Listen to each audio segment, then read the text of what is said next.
Hello दोस्तों, welcome my YouTube channel Raj news में आपका स्वागत है। दोस्तों आगे हूँ आपके बीच में एक नई वीडियो लेके। आज हम बात करने वाले हैं आउटसोर्स कर्मियों के लिए एक बड़ी खुशखबरी निकल के आई है। 2025 में ठेका कर्मियों को मिलेगा पक्का रोजगार। जी हाँ, 15 जनवरी 2025 से नियमितीकरण नीति लागू कर दी जाएगी। सरकार द्वारा ऐलान कर दिया गया है, जिसके लिए पात्रता क्या रहेगी, आवेदन प्रक्रिया क्या रहेगी और जो आवेदन प्रक्रिया शुरू है कब करी जाएगी, वो भी हम संपूर्ण जानकारी हम इस वीडियो के माध्यम से समझने वाले हैं।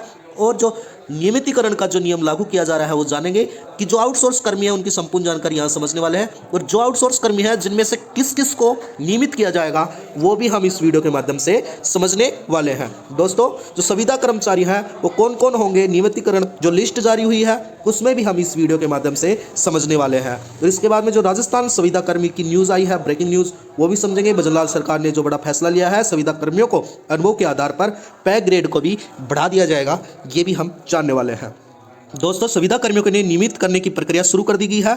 अब संविदा कर्मियों को किसी भी प्रकार का धरना प्रदर्शन करना भी जरूरी नहीं होगा। चलो दोस्तों, वीडियो स्टार्ट करते हैं। वीडियो में बनने से पहले मैं आपको बताना चाहता हूं कि चैनल को सब्सक्राइब जरूर कर लेना, वीडियो को लाइक कर लेना। हमारी इसी प्रकार से रोज नई नई अपडेट आपको बताई जाती है। आउटसोर्स कर्मियों के लिए खुशखबरी, 2025 से ठेका कर्मियों को मिलेगा पक्का रोजगार। नियमितीकरण की नीति का ऐलान कर दिया गया है सरकार द्वारा, जो 2025 में लागू कर दिया जाएगा। दोस्तों, भारत में लाखों लोग ठेका एवं संविदा पर काम करते हैं। इन कर्मचारियों को अक्सर कम वेतन, कम सुविधाएं और नौकरी की असुरक्षा का सामना करना पड़ता है। यानी कि वेतन भी कम रहता है और कम सुविधाएं रहती हैं और नौकरी कब चली जाए इसका भी कोई पता नहीं रहता है। लेकिन अब इनके लिए अच्छी खबर आई है। सरकार ने एक नई नीति की घोषणा की है, जिसके तहत 2025 में ठेका कर्मियों को नियमित किया जाएगा। दोस्तों, उसके बाद में यह नीति न केवल ठेका कर्मियों के जीवन के सुधारा जाएगी, बल्कि देश में अर्थव्यवस्था को भी मजबूत करेगी, जिससे लाखों परिवारों को आर्थिक सुरक्षा मिलेगी और उनका जीवन स्तर सुधरेगा। आइए जानते हैं इस नीति के बारे में संपूर्ण जानकारी विस्तार से इस वीडियो के माध्यम से। चलो दोस्तों, आगे हम जानते हैं ठेका कर्मियों की जो नियमितीकरण की जो नई नीति है वो क्या है, उसके बारे में हम जान लेते हैं। यह नई नीति ठेका कर्मियों के नियमित करने का प्रावधान रखती है। इसके तहत 2025 से सभी ठेका कर्मियों को पक्का रोजगार दिया जाएगा, यानी जिन्हें नियमित सरकार की कर्मचारियों के तहत सभी लाभ सुरक्षा मिलेगी। यह नीति मुख्य उद्देश्य ठेका कर्मियों के साथ होगी और उसके भेदभाव को खत्म करने में सम्मानजनक रोजगार देने का भी प्रावधान रखा जाएगा। दोस्तों, इस नीति के मुख्य बातें क्या है, जिनका विवरण और जानकारी हम प्राप्त कर लेते हैं। दोस्तों, यह नीति जो लागू होने वाली है उसकी तिथि 1 जनवरी 2025 रखी गई है, यानी कि 1 जनवरी से यह लागू कर दी जाएगी, जिसमें लाभार्थियों की संख्या सभी ठेका कर्मी और संविदा कर्मी होंगे। और यानी कि मुख्य जो लाभ है जिसमें नियमित नौकरी, समान वेतन और समान सुरक्षा दी जाएगी। कवर के लिए जो हम क्षेत्र जान लेते हैं, जिसमें सरकारी विभाग होंगे और जो PSU के तहत जो कर्मचारी है वो होंगे और स्वतंत्र संस्थान होंगे, यानी कि नियमित सेवा अवधि यानी कि 3 वर्ष की रखी गई है। आयु सीमा 18 से 58 वर्ष की, यानी कि कम से कम जो ठेका कर्मी है या संविदा कर्मी है या आउटसोर्स कर्मी है, कम से कम 3 वर्ष जो सरकार के अंडर में काम कर रखा हो, उसी के लिए ये आवेदन प्रक्रिया स्टार्ट की गई है।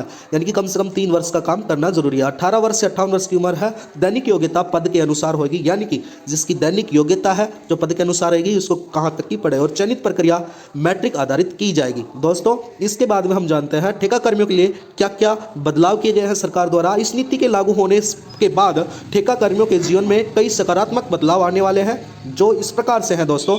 जिसमें जो पहला है जो पक्की नौकरी, यानी सबसे पहला लाभ यह होगा कि उन्हें नौकरी से निकाले जाने का डर खत्म हो जाएगा, नहीं रहेगा, वे नियमित कर्मचारी बन के काम करेंगे। दोस्तों, सेकंड है समान वेतन, उन्हें नियमित कर्मचारियों के बराबर ही वेतन और भत्ता मिलने वाला है, पे मिलने वाला है। यह सिद्धांत लागू कर दिया जाएगा। तीसरा है सामाजिक सुरक्षा, यानी कि पेंशन और ग्रेजुएटी बीमा जैसी सुविधाएं भी मिलेंगी जो पहले नहीं थी।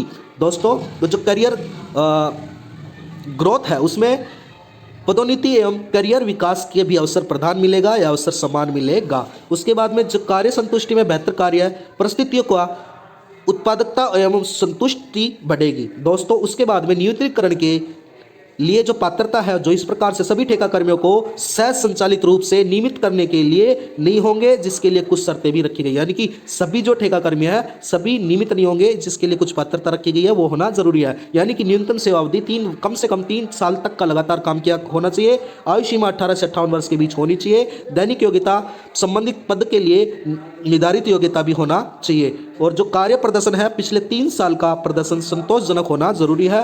अनुशासन में कोई भी बड़ी अनुशासनात्मक कार्यवाही न होना चाहिए। दोस्तों इसके बाद में जो नियमितकरण की प्रक्रिया है वो कैसी होगी वो भी हम जान लेते हैं। पारदर्शी, निष्पक्ष और पारदर्शी होने वाली, यानी कि किसी का पक्ष विपक्ष नहीं होगा इसमें, कि जो पक्के में किए जाएंगे। आवेदन में पाठक जो ठेकाकर्मी है ऑनलाइन आवेदन करेंगे, जिसमें दस्तावेज सत्यापन सभी पात्र दस्तावेजों को जांच होगी। उसके बाद आप अपने दस्तावेज जमा करा सकते हैं। मैट्रिक लिस्ट में योग्यता एवं अनुभव के आधार पर भी मैट्रिक लिस्ट बना दी जाएगी और चयन में मैट्रिक एवं रीतिकों के अनुसार यह चयनित किया जाएगा। नियुक्ति पत्र, इसमें सफल उम्मीदवारों को नियुक्ति पत्र भी दिया जाएगा। दोस्तों इसके अलावा जो नीति का महत्व है वो क्या है, महत्वपूर्ण जो उसमें जान लेते हैं।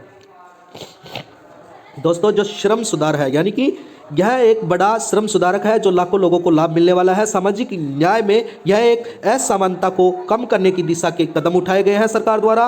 आर्थिक विकास में इससे देश का अर्थव्यवस्था को भी गति मिलेगी और मानवाधिकार, इसमें कर्मचारियों के अधिकारों की रक्षा भी मिलेगी। उसके बाद में दोस्तों राजनीतिक लाभ क्या होने वाले हैं, जिससे सरकार की लोकप्रियता में बढ़ावा भी होने वाला है। दोस्तों इसके बाद में नीति के कार्यान्वयन के चरण जान लेते हैं। चरण क्या होने वाले हैं, सफलतापूर्वक लागू करने के लिए जो चरण है वो क्या है, जागरूकता अभियान, यानी कि ठेका कर्मियों को नीति के बारे में जानकारी दी जाएगी और जो डेटाबेस तैयार किया गया है, सभी पात्र कर्मचारियों को डेटाबेस बनाया जाएगा, यानी कि आवेदन प्रक्रिया ऑनलाइन पोर्टल के माध्यम से आवेदन प्रक्रिया ली जाएंगे।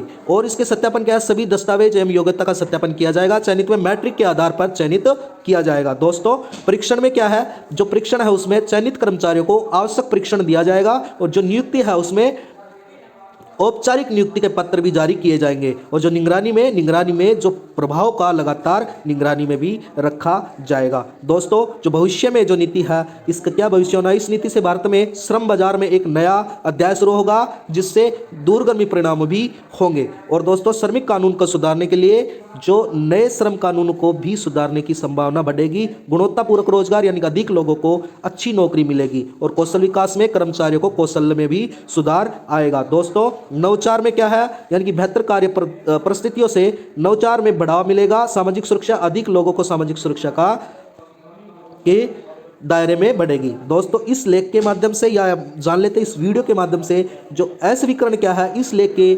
सुचारात्मक उद्देश्य के लिए, हालांकि सटीक जानकारी प्राप्त करने के लिए आप प्रयास दिया गया है, आपको बताया गया है। फिर भी अगर सरकारी नीति या नियम में बदलाव हो सकता है, कृपया आप किसी भी कार्रवाई से पहले आधिकारिक यानी कि सरकारी स्रोतों को नियमितकरण जानकारी पुष्टि प्राप्त करें। इस लेख इस वीडियो के माध्यम से कानूनी या व्यवसायिक सलाह नहीं देगी। नीति के वास्तविक परिणाम के लिए आप परिवर्तन हो सकता है और आप सभी जाके आप सरकारी वेबसाइट में भी चेक कर सकते हैं। समय समय पर इन पे बदलाव होता रहता है। दोस्तों वीडियो समझ आया होगा आशा करता हूँ। चैनल में बनने के लिए धन्यवाद। वीडियो को लाइक करना, चैनल को सब्सक्राइब करना। आपका दिन शुभ हो।